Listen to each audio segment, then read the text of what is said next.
Tinha 15 anos quando se estreou na RTP. De lá para cá, colecionou milhares de horas de televisão em direto, assinou alguns dos programas mais emblemáticos da televisão portuguesa e da rádio. Encheu estádios de futebol, descobriu talentos, inventou conceitos, escreveu livros, criou afetos. O meu convidado de hoje diz que é como os antibióticos e tem prazo de validade, mas aos 70 anos e com 55 de carreira não se lhe adivinha um sinal de fraqueza, não se lhe conhece uma ponta de desânimo. Júlio Isidro, ainda bem que veio, ou ainda bem que vieste. Muito obrigado. Olá, muito obrigado. O Júlio é muito, justamente, considerado o pai artístico, bem entendido, de grandes figuras da música, como José Botabés, António Variações, Rui Veloso, Fernando Pereira. Sim. É uma espécie de Pedro Álvares Cabral dos tempos modernos. Eu não sei se descobri. Acho que contribuí para que eles aparecessem, que é uma coisa completamente diferente. Em alguns casos, é evidente que eu fui à procura de não sabia o quê. Foi o caso, por exemplo, do Fernando Pereira. Fui a um bar que era o Berro, diziam-me que estava lá um rapaz que fazia umas imitações e consegui cortar aquela cortina de fumo e lá no fundo, lá estava ele a imitar a Liza Minnelli e convidei-o para vir a um programa meu. Ainda hoje é um clássico dele. Ainda hoje é. Também no caso de Variações foi o contrário. Ele estava-me a cortar o cabelo e diz-me ao ouvido, olha, eu faço umas cantigas. Faz cantigas? O aspecto era engraçado, mas não queria dizer é que fosse bom músico. E pedi-lhe uma cassete. Passado uns dias, levou-me a cassete a um restaurante. Eu estava num restaurante a jantar e ele apareceu com uma capa alentejana e trazia um varapau, assim, bem, deve ser para eu aceitar a cassete mesmo. E então mostrou-me a cassete, eu ouvi a cassete nessa noite, tinha reunião de produção na quarta-feira seguinte, imediatamente a seguir, e disse-lhe, olha, eu na quarta-feira gostava que você fosse à reunião de produção. E lembro perfeitamente uma mesa enorme com o realizador, com a minha querida Piedade, a produtora, com o cenógrafo, que eu aparecia às quartas-feiras com as ideias todas malucas para o outro domingo. Não era para o domingo imediato, era brifar o domingo imediato mais o outro. E disse, olha, eu hoje tenho um rapaz que vem cá trazer uma cassete que é para vocês ouvirem, vai entrar. Eu era o autor, tinha direito a dizer isto, vai entrar, mas eu quero que ele traga. E quando ele entra na sala, qual foi a reação? A reação é aquela reação própria das pessoas que estão no elevador, fazer de conta que não é nada com eles, não é? Aquela timidez, não é? Quem é este? Apareceu já de outra maneira, trazia um chapéu amazantino e trazia uma jaleca e penso que umas calças vermelhas e tal. O que é que viu no Variações, logo ali naquele momento? O que eu vi foi exatamente o que eu vi, antes de ouvir. Eu acho que isso é que era importante, porque a televisão também é para se ver. É a figura, não é? Exatamente. Assim. Ora bem, se porventura este senhor que me está a cortar o cabelo tiver, em termos musicais, a criatividade que tem enquanto visual, isto vai funcionar. Quando eu levei a cassete para casa, que eu sei que depois tinha sido gravada, imediatamente ele foi gravado de propósito, tinha sido gravada num estúdio em Campo de Ourique que tinha alguns problemas até de qualidade sonora, porque eu próprio já lá tinha gravado algumas coisas, tinha uma particularidade muito engraçada. É que tínhamos que parar as gravações quando se puxava o autocolismo. Portanto, estão a ver a insonorização do estúdio. Mas ele lá conseguiu gravar uma cantiga da autoria dele chamada O Comprimido. E, portanto, quando ele entrou, nós tínhamos lá um gravador de cassetes, eu reproduzi o Comprimido para as pessoas ouvirem, acharam logo que a música tinha alguma graça e eu disse, mas há aqui mais umas ideias, é que ele também traz umas ideias. Sim, é que eu gostava de me apresentar com os bolsos cheios de Smarties para atirar. Oh, Júlio, isso é possível? Oh, meu querido, aqui no programa tudo é possível. E então, pronto, lá se estreou e durante a cantiga tirava dos bolsos os comprimidos, não é? Que atirava ao público. O público ululava com aquelas coisas e pronto, e nasceu ali o António Variações, que ainda por cima até já tinha tido umas aproximações com editoras que não andavam nem desandavam. Que tinham rejeitado. E portanto foi o princípio da carreira dele. E devo dizer que me tratou sempre com imenso carinho. Satisfaça-me a curiosidade, o António Variações era um tão genial barbeiro como foi um criador musical? Olha, eu não tenho bem a certeza porque eu estava... Porque ele cortou o cabelo. Ele cortou-me o cabelo, mas eu estava um bocadinho apavorado porque ele estava-me a cortar o cabelo nem com tesoura, nem com navalha, mas com uma lâmina de barba. E estava-me a cortar assim... Uma arma branca, portanto. Exato, a escadear, não é? Assim, escadear. Mas escadear o cabelo, assim, bem, para já porque não era um barbeiro. Eu não fui ao barbeiro, à barbearia dele. Fui a um cabeleireiro que tinha contrato com a televisão. Há coincidências, a vida é feita dessas coisas. Em determinada altura, a empresa de cabeleireiros que tomava conta do visual dos apresentadores ofereceu, enfim, vocês podem ir lá cortar o cabelo. E eu disse, vou cortar o cabelo a um cabeleireiro, que era o cabeleireiro de senhoras e homens ao mesmo tempo. Pronto, e lá estava o António Variações. Essas coisas acontecem, são assim. Calhou ser eu, daí eu de dizer que de Pedro Álvares Cabral também começava a muitos descobrimentos, onde nós acertámos ao lado e depois descobrimos alguma coisa. É verdade. Portanto, Mas ainda assim é um... em alguns casos foi pesquisa mesmo. É um plantel Não de tenho. luxo. HF, Rui Veloso, Chutes e Pontapés, Carlos Paião, GNR, GNR. eu diria que se tivesse, eu diria que se tivesse sido o pai artístico de Cristiano Ronaldo ou de José Mourinho, estaria hoje mais bem instalado na vida. Se eu tivesse minimamente a visão de, por exemplo, me ter assumido enquanto empresário, porque naquela altura essas bandas nem sequer tinham empresários. É verdade. Se eu tivesse empresariado essas bandas, eventualmente... Não estaríamos aqui hoje, provavelmente? Estaria bem. Vinha cá na mesma. Você é muito simpático e merece isso. Mas provavelmente eu tinha o helicóptero à porta e depois saía. Não é tanto assim, porque infelizmente, como sabe, o nosso meio não é assim. Essa gente praticamente continua toda em atividade e não tenho a certeza de que sejam exatamente vedetas americanas, muito pelo contrário. O meio é também diferente. É muito pequenino. Foi consigo também que nasceram o Nelito e o inesquecível Tony Silva, duas personagens emblemáticas e também do Herman. a Prudência, também a Dona Prudência. Portanto, isso foi uma coisa muito engraçada. O Herman veio ao meu programa cantar o Super-Homem. Foi uma coisa muito engraçada, porque estamos a trabalhar hoje também com o mesmo sistema, com o sistema de croma, e eu inventei logo uma coisa, já que vens de Super-Homem, porque ele já tinha ido a um programa de rádio meu, muitos anos antes, levar um discozinho da sua banda. Ele tinha uma banda onde ele tocava viola baixo, e nem sei como é que ele tocava viola baixo sem que os cabelos se prendessem nas cordas, que ele usava cabelos compridos, pelas costas abaixo. E então o Herman veio ao meu programa fazer aquela cantiga do Super-Homem. E eu, com o croma, disse, isto vai ser uma coisa engraçada. Vou-te pôr no telhado da RTP. Evidentemente, uma fotografia do telhado. Nem era uma fotografia, era mesmo uma câmara cá fora. É uma câmara cá fora e tu vais para cima de uma coisa de madeira, uma estrutura de madeira, e em determinada altura atiras-te. E cá embaixo nós tínhamos, cá embaixo, 1,5 metro ou coisa assim, tínhamos, apesar de tudo, um colchão. E o Herman atirou-se do colchão e tal. Teve um grande sucesso. E passados uns dias, ele foi ter comigo ao Rádio Clube Português, naquela altura já a Rádio Comercial. Foi ter à Rádio Comercial, encontrámos-nos no bar O Coice, assim se chamava o nosso bar, e ele disse, olha, eu estive a falar com a Maria Elisa, porque eu gostava muito de ter uma participação mais constante no programa, mas ela disse-me que o programa é teu, tu é que decides. Eu assim, meu caro, mas quando é que queres entrar? Vamos inventar coisas. E ele disse, então, olha, eu tinha pensado em inventar uma personagem, que era o Tony Silva, e disse, olha, mas podias fazer mais personagens. E sugeri-lhe um menino, que eu achava que ele podia fazer e muito bem, aliás, já tinha feito essas imitações, e um inevitável momento de poesia com a tal Dona Prudência. E pronto, e a partir daí, não só o convidei para isso, como o convidei também para um júri que eu inventei, que era um júri que julgava candidatos a cantores, onde apareceram até alguns bons, e que estão a fazer carreira. Estamos a falar do papel químico. Não. Era uma coisa que se chamava 2222, porque o resultado da votação era sempre 2200, eles ficavam sempre empatados. Não era essa a ideia. A ideia era mostrar gente que fizesse música. Então, já falaremos do papel químico, porque quando se diz que o Júlio inventou e criou muita gente a cena musical, eu diria inventou, mas não só. Mas já lá vamos. É curioso quando o Júlio diz que não inventou, mas abriu portas. Eu perguntava-lhe, colocava-lhe a questão ao contrário, se alguém abriu-lhe portas? Não, por tal sinal não, eu tive que entrar pela janela. Não. Por tal sinal, eu acho que ninguém disse assim... Entrei, que é a forma antiga para dizer hoje aquilo que se diz um casting. Pois. Moderno, em português agora diz-se casting. Exatamente. No meu tempo em inglês dizia-se concurso. E, portanto, audições. E, portanto, foram aos vários liceus da área de Lisboa recrutar jovens para o programa juvenil, para apresentar o programa juvenil.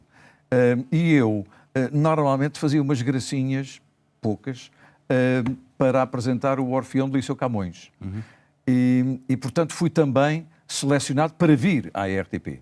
E eram uns 300 e tal. E passados alguns dias de provas, eu fui embora para casa, tinha dito o que me tinha mandado dizer e tal, aquelas coisas normais. Com esperança, sem esperança de ter ficado? Com Figura uma total franzina, indiferença, magrinho, magrinho lembro-me e das tal, fotografias de ver. mais magrinho ainda do que hoje, e, portanto, mais ou menos já quase da mesma altura, porque eu aos 10 anos tinha 1,42 m e aos 16 tinha 1,82 m. Portanto, quer dizer... 40 centímetros em... num instante. E então fiz provas e passado pouco tempo fui informado que tinha havido agora uma seleção final para eu ir a essa seleção final. E lá fui à seleção final. O que é que eu tive que fazer na seleção final? Mais ou menos a mesma coisa que tinha feito. Era ler um texto em português, ler um texto em francês, ler um texto em inglês, fazer um improviso sobre um tema dado e fazer uma reportagem. O que tinha mais graça é que a reportagem não era feita sobre alguma coisa que nós estávamos a ver. Era sobre uma coisa que não estávamos a ver. Era pedir a um caloiro uma coisa que não se pode pedir a um profissional. E eu lembro que me pediram para eu fazer uma reportagem sobre o 10 de junho, as cerimónias do 10 de junho. Eu, por acaso, já tinha visto as cerimónias do 10 de junho. Em televisão, que a gente via tudo, não é? Via tudo. E então, a televisão tinha 3 anos. E então eu simulei o desfile das tropas a cavalo e mais a infantaria e mais não sei o quê, e os condecorados. É preciso ter uma enorme ginástica para... Imaginando, não é? Quando estava tudo para mim a correr-me razoavelmente bem, pediram para eu contar uma anedota. Agora, você imagina, nós mesmo assim, agora aqui temos 3 operadores e você também está. E não ali tinha um operador à minha frente, o estúdio era uma coisa completamente cinzenta, com a secretária do telejornal, que era uma coisa em mogno, um telefone, e eu olhei para uma câmara, contar uma anedota para uma máquina. E então contei uma anedota muito básica, ninguém reagiu, obviamente a Câmara não reagiu, não sei, neste caso a nossa regi está em baixo, mas naquele caso a regi estava em cima, porque tinha um vidro enorme, mas não se via. E portanto era uma coisa assim do além, foi uma voz do além que me disse, conte uma anedota. Contei a anedota e depois fui embora para casa. Uma espécie de voz. Era a voz. Conte uma anedota. Eu contei uma anedota e depois fui embora para casa, nem comentei isto com os meus pais. E passado tempo chamaram-me. Achou que tinha sido um desastre? Eu achei uma coisa que eu bem? tinha a certeza, é que tinha alguma fluência a falar. Portanto, não falava com a linguagem que hoje em dia se pratica, a linguagem verbal do SMS. Portanto, eu falava. E, portanto, acho que tinha falado. Deixe-me só fazer um parênteses, desculpe interrompê-lo, que é essas audições, esse teste que fez, é muito diferente dos que hoje se fazem para qualquer prova deste tipo. Era exigente. Aliás, o Júlio há 2 anos fez parte foi este ano, foi ano passado, exatamente. dos castings da RTP. Exatamente. E foram bem diferentes das provas que os candidatos. E essa era bastante exigente, era mesmo bastante exigente. E depois mandaram-me chamar, já não fui aos estúdios, mas na Alameda das Linhas Torres fui ao 95. O 95 era a sede operacional, porque a sede mesmo da RTP era na Rua de São Domingos à Lapa, no Palacete, que ainda existe. E fui lá e um produtor que está lá em cima no céu e que eu amo muito na mesma, mas com uma frieza de quem não lida muito com crianças, disse-me assim, olha, é só para te dizer que tu foste o melhor, mas não entras porque és o mais feio, que é uma coisa ótima para começar uma carreira. E eu engoli aquilo, meti-me no elétrico, voltei de elétrico para casa. Meti-o a viola no saco. Claro, evidentemente. Fui de elétrico e quando cheguei a casa, à Avenida João Crisóstomo, deitei-me na cama, lavado em lágrimas. Chorei mesmo. E a minha mãe, também bastante pedagógica, entrou no quarto e estás a chorar. Pois, não vou entrar porque sou o mais feio. E a minha mãe diz uma coisa assim, mas isso é uma ofensa para nós, porque fomos nós que te fizemos. Portanto, quer dizer, não ajudou muito, coitada. Não. Também esteja lá em descanso e tenho muitas saudades dela, mas naquela altura, assim, está bem, mas sou eu que estou a ser ofendido. Portanto, a minha mãe considerou-se, enquanto produtora do Júlio Isidro, que não tinha produzido uma coisa por aí além. Curiosamente, e não sei por que razão, passadas umas semanas, fui chamado para ir então apresentar o primeiro programa juvenil. É o primeiro programa juvenil. Com a Lídia Franco, e o João Lobantunes. Nesse dia atuava também o Orfeão de Liceu Camões e, portanto, eu cumpri mais ou menos a minha tarefa que já tinha acontecido noutras ocasiões, que era apresentar, dirigida pelo Padre Ávila, que era uma pessoa que nós amávamos profundamente e foi muito engraçado porque pediram para nós irmos de escuro. E eu tinha nascido bem, como a minha avó, eu vivia em casa da minha avó, dizia que tínhamos nascido era eu, naquela altura, eu e as minhas manas, tínhamos nascido em Berço de Ouro, mas depois a minha avó faliu. E quando a minha avó faliu, o Berço de Ouro foi à vida e as pratas foram para o prego e a coisa estava muito complicada, ainda por cima numa sociedade das aparências. Portanto, nós tínhamos um determinado estatuto social e, portanto, era preciso pôr as pratas no prego para que se mantivesse mais ou menos o mesmo estatuto, pelo menos posterior. E portanto, eu não tinha roupa. Mas eu tinha um primo meu que tinha roupa e tinha dinheiro. Ele não tinha tido o mesmo Mas problema. igualmente com 1,80 m. Não, mais baixo que eu. Esse é que era o problema. Mais baixo que eu e com um pé 2 números maiores que o meu. Porque eu também não tinha sapatos. E, portanto, ele emprestou-me. Eu, calças, vá lá, levei-me. Mas ia para a RTP, sim. E fui para a RTP com um casaco, com um blazer azul muito escuro, porque era o mais escuro que se podia arranjar naquela altura. Fui para a RTP com um blazer azul escuro e com uns sapatos de camurça cinzentos, 2 números acima. Camurça cinzenta, uma coisa horrível. Eu lembro-me dos sapatos perfeitamente e lembro-me também do casaco. Ainda hoje gosto muito de blazers azuis escuros, a avaliar pela gravura juntamente enviado. 1960, é evidente, era o seu arranque na Dia 16 televisão. de janeiro, exato. Pois, exatamente. Mas a televisão acabou por não ser logo o seu métier. Eu sei que chegou a ser delegado de propaganda médica. Não, eu cheguei a ser tudo, porque ia fazendo tudo, porque para além de estar a estudar, em determinada altura, aos 20 anos, 21 anos, comecei a namorar com uma linda suíça-alemã, que viria a ser minha mulher, e é a mãe, já faleceu, mas é a mãe da Inês, e então eu, para casar, fui candidatar-me exatamente à Ciba-Geigy, que era um laboratório suíço, mas não tinha nenhuma cunha lá pelo facto da minha mulher ser suíça. Naquela altura, a minha namorada. Não, já a minha mulher até. E aos 21 anos casei e então comecei a trabalhar na Ciba. Entretanto, fui para a tropa e, portanto, tinha os dias bastante ocupados. Ou seja, durante o dia dava instrução militar, era alferes, primeiro aspirante e depois alferes, dava instrução militar no Regimento de Infantaria 1 na Amadora. Depois, às 4 horas, 4 e tal, pegava na pasta, cheia de amostras de medicamentos, ia para a zona de António Augusto Aguiar e arredores, onde havia e há muitos consultórios, ia visitar os consultórios, ia dizer aos médicos que a dietilamina do ácido piridino beta-carboxílico tem este efeito e este. Portanto, ainda hoje é... Eu hoje sou doente... É a bula. Sou doente a ler a bula. Porque quem lê a bula não toma nenhum medicamento, como você já reparou. Agora, uma questão de defesa, nem que seja um medicamento para os calos, tem lá não sei quantas contraindicações e se tiver ainda mais algum efeito secundário, consulte o médico rapidamente, nem que seja para os calos. Portanto, eu recomendo que não leiam completamente a bula, não vale a pena. E portanto, eu lá fazia as minhas apresentações aos médicos, depois, à noite, ia para o Rádio Clube Português, onde era redator-locutor. Era um formato que só o Rádio Clube Português é que tinha naquela altura, porque nos anos 60 havia redatores na emissora nacional, na RTP... E havia locutores. E havia locutores. Não havia nós chamávamos o papagaio, pronto. Mas com o devido respeito, porque alguns deles eram grandes levantava locutores. a via, dizia as horas... Exatamente, e lia as notícias que lhe metiam à frente.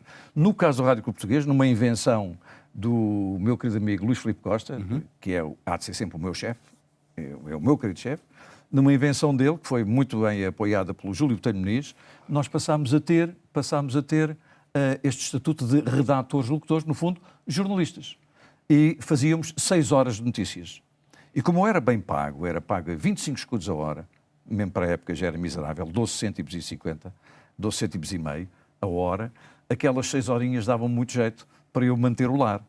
E pronto, portanto, era o ordenado de aspirante, que era para aí um conto de 800, ou coisa assim, mais as horinhas que eu fazia, e ao fim de semana vinha fazer programas infanto-juvenis na RTP.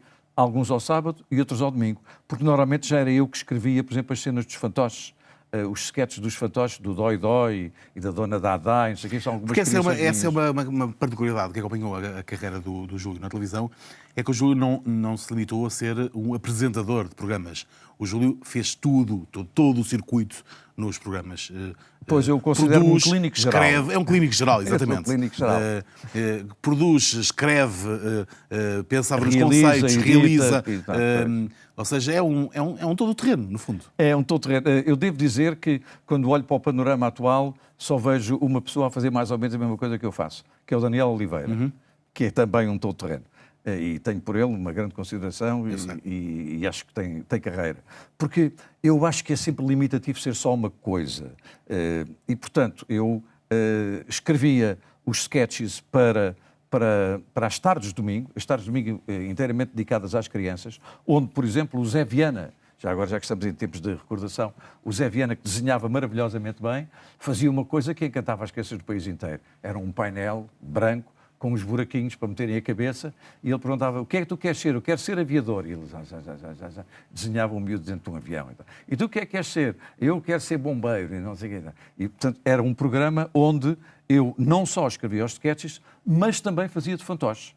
Ainda hoje faço vozes de fantoches quando é preciso. E tenho feito algumas fantochadas também na minha vida. Até que fez fantochadas, mas também aquilo que se convencionou chamar na televisão os programas de variedades. As tardes de fim de semana, sobretudo as tardes de domingo, o Passeios Alegres, a Festa Continua, o Festa é Festa. Exato. São programas que são, no fundo, a gênese. Quando nós hoje olhamos para aquilo que são os programas das tardes de fim de semana, das televisões, mas também de muitos programas... O daytime, na generalidade. Do daytime, mas também muitos programas de prime time que a televisão privada inventou, Sim. ou supostamente inventou.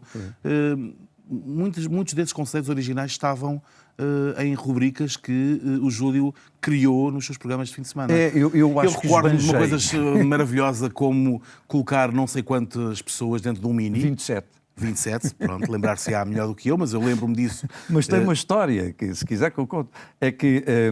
Eu queria temos 7 minutos pela frente okay. só, mas... Nós arranjamos... Ora bem, já estou... nós arranjamos um mini e depois eu propus às pessoas que se juntassem a grupo para entrar dentro do mini. Como eu fazia ginástica naquela altura, todos os dias no Ginásio Clube Português, a primeira equipa foi uma equipa do Ginásio Clube Português. Mas foram para aí uns 10 ou 11 ou não sei o quê. E depois as pessoas começaram a formar-se em grupos e apareciam. E depois o mini teve que ser reforçado, a suspensão, porque já não aguentava, ia ficar com as rodas assim. Reforçaram a suspensão e as pessoas foram entrando, e no último dia, fechando as portas, entraram 27. O que é que aconteceu? Evidentemente não havia internet, não havia os meios de comunicação instantâneos que há agora, mas mesmo assim eu tenho guardado, porque estou a fazer a pesquisa de mim próprio nesta altura, tenho guardado um telex a dizer que a Mundovisão tinha transmitido no Japão um excerto de um programa de televisão em Portugal onde 27 malucos tinham entrado para dentro de um mini. Eu tenho isso guardado e, portanto, a Mundovisão transmitiu e a Eurovisão também. E, portanto, quer dizer, foi realmente uma honra eu ter criado essa coisa, mas foram muitas mais. Eu recordo-me, por exemplo, de uma rubrica chamada Papel Químico. Sim, essa rubrica Papel Químico, eu vou só dizer como é que ela funcionava e depois você dá-lhe o título atual, se quiser. Sim. Pronto, era o seguinte, eu convidei os espectadores a imitarem o melhor possível nomes da canção. Nomes da canção. Nacionais ou internacionais. E apareceram Frank Sinatra e Lionel Lovitch, por exemplo, e Fafás de Belém e não sei o quê, que traziam o visual muito parecido e cantavam o mais parecido possível com as canções originais. Eu não tenho gravações, tenho apenas fotografias, mas Liza Minnelli, por exemplo, pronto, e isso ocupava apenas 15 minutos de um programa que tinha 4 horas e meia ou 5, dependia. Estávamos em 1984. Estávamos em 1984. 10 anos depois, em 94, a SIC lançou a Chuva de Estrelas. Sim. Portanto, foram 10 anos que passaram a aboborar. A aboborar. Na minha memória televisiva, e como o Júlio sabe, a minha memória televisiva não é má, bem boa, não me recordo de ter visto nenhuma rubrica sua em que algumas garotas em biquíni tomavam banho no duche. Sim, exatamente. Ou alguns jovens faziam movimentos ondulantes debaixo do edredom. Portanto, não inventou nunca uma Casa dos Segredos ou um Big Brother. Não. Portanto, reality shows para si, jamais. Não, jamais. Como diria um antigo ministro, jamais. Jamais. Não, especialmente pelo seguinte, eu sempre tive a ideia de que fazer televisão tem o seu quê de missão. E tive, sobretudo, uma ideia muito clara do que era o português médio. E eu penso que se nós quisermos fazer televisão que ponha mais do que uma pessoa de cada vez à frente de um monitor, porque hoje em dia numa família, se você tiver 5 pessoas na família, podem estar 5 monitores, não é? 5 iPads resolvem isso perfeitamente e ninguém fala com ninguém, o que é uma coisa para mim terrível. E eu, quando pensei em fazer televisão familiar, tinha que fazer televisão onde, em determinada altura, o pai, babado eventualmente, com uma sugestão, como você acabou de dar, pegasse nos bichos e disse, rua, vão-se embora daqui, voltam daqui um bocadinho quando eu disser. Ou então, passar uma banda rock e os pais põem os dedos nos ouvidos. Isto é insuportável de ouvir. Portanto, sempre fiquei com a ideia de que se podia criar um denominador comum que desse para todos. E continuo a acreditar que é possível essa televisão. Eu acho que é possível essa televisão, porque você há bocadinho falava, e com razão, destas bandas todas que eu lancei, mas também há uma grande diferença entre o Carlos Paião e, por exemplo, os UHF ou o GNR, e também, portanto, quer dizer, tive sempre a preocupação, mesmo levando aos meus programas, levar gente de várias áreas musicais. Eu penso que isso era muito importante. Júlio, o Júlio gosta muito de aviões, eu sei, o aeromodelismo é de resto uma das suas enormes paixões. Tem ideia de quantas horas de televisão tem em direto? Entre 30 mil a 40 mil. Isso dava um brevet já grande. Sim, dava para dar a volta ao mundo várias vezes. Dava para ser um piloto da TAP até sei lá quando. Tem noção do poder que teve na década de 80, por exemplo, quando, durante muitos anos, o Júlio foi provavelmente o apresentador mais popular da televisão portuguesa. Sim, e você falou de poder.